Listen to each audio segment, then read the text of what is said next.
আমাৰ মোৰ ঘৰ লঠা গাঁৱত।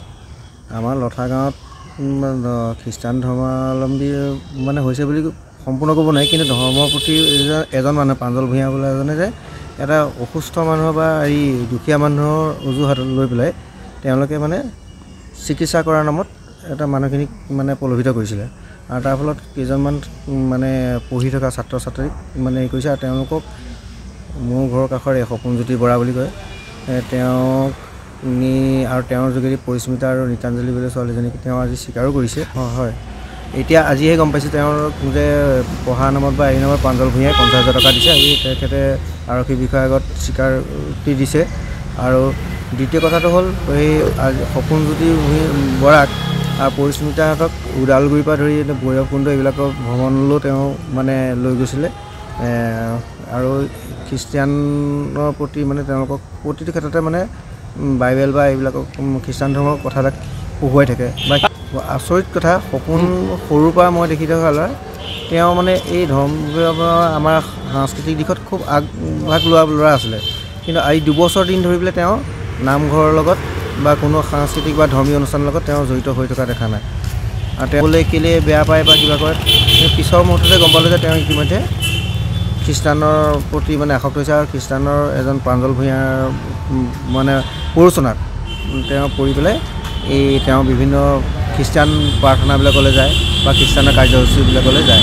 আজি কোৱা কথা এইবিলাক কথা, এইটো এটা বৰ অশোভনীয় কথা।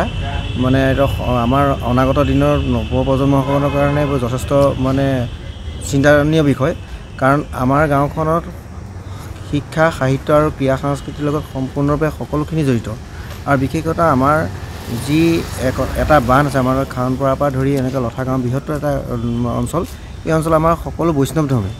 গতিকে এই বৈষ্ণৱ ধৰ্মৰ মাজত এই খ্ৰীষ্টান ধৰ্ম সোমোৱাটো আমাৰ কাৰণে খুব মানে দুৰ্ভাগ্যজনক কথা, দুৰ্ভাগ্যজনক। আৰু এইটো এটা আমাৰ চিন্তনীয় বিষয়ো হৈ পৰিছে। এই ক্ষেত্ৰত আমাৰ গাঁওবাসীয়ে যথেষ্ট গুৰুত্ব সহকাৰে গ্ৰহণ কৰি মানে ব্যৱস্থাও লৈছে।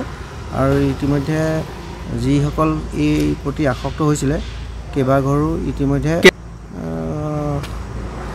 মই একচুৱেলি ক'ব নোৱাৰিম হিচাপটো, মই পাহৰি গ'লোঁ।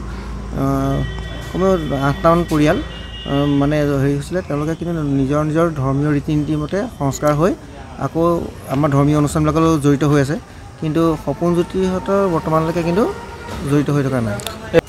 প্ৰাঞ্জল ভূঞাৰ ক্ষেত্ৰত মানে ভাবোঁ যে প্ৰাঞ্জল ভূঞাই এইটো ক্ষেত্ৰত এটা শাস্তিমূলক কাৰণ ধৰ্মীয় বা এইবিলাক ক্ষেত্ৰত তেওঁলোকৰ ব্যক্তিগত কথা, কিন্তু তেওঁলোকৰ ব্যক্তিগতভাৱে ব্যক্তিগত থাকক, কিন্তু তেওঁ এই বৈষ্ণৱ সমাজৰ মাজত সোমাই পেলাই বৈষ্ণৱ ধৰ্মক এটা বিশৃংখল কৰিবলৈ যোৱা কথাটো আমি কোনো ধৰণে প্ৰশ্ৰয় নিদিওঁ। মানুহজনৰ ঘৰ এনেই অৰিজিনেলি আমি ক'ত নাজানো, কিন্তু এতিয়া পদ্মপুৰত তেওঁ থাকে বুলি গম পাওঁ। আৰু কিন্তু এটা কথা আপোনালোকৰ যোগেদি মই সকীয়াই দিছোঁ, আমাৰ বৈষ্ণৱী সংস্কৃতিত বা ধৰ্মীয় সংস্কৃতিত যদি কোনোবাই যদি আঘাত সানিবলৈ বিচাৰে, তাক কিন্তু আমি যুৱ সমাজে কোনো পধ্যে ক্ষমা নকৰিম। আৰু ইয়াৰ বাবে মই কিন্তু বিশেষভাৱে মই অইন নহ'লেও মই অকলে ইয়াৰ বাবে যুঁজ দিবলৈ মই প্ৰস্তুত আছোঁ। আমাৰ এখন লঠা গাঁও পৰে, তাতে যিকেইটা পৰিয়াল গৈছিলে আকৌ ঘূৰি আহিলে তেওঁলোকে ভুল বুজি তেওঁলোকে কোনোবা প্ৰলোভন কিবা দি হেৰি কৰিছে তেনেকৈ। তেওঁলোকে ক'লে এতিয়া আমি তাত নাথাকোঁ। ডাঙৰকৈ কোৱা। তেখেতৰ নাম প্ৰাঞ্জল ভূঞা। মানে খ্ৰীষ্টান তেনেকৈ প্ৰাৰ্থনা কৰাই অহা যোৱা কৰি আছিলে আগতে।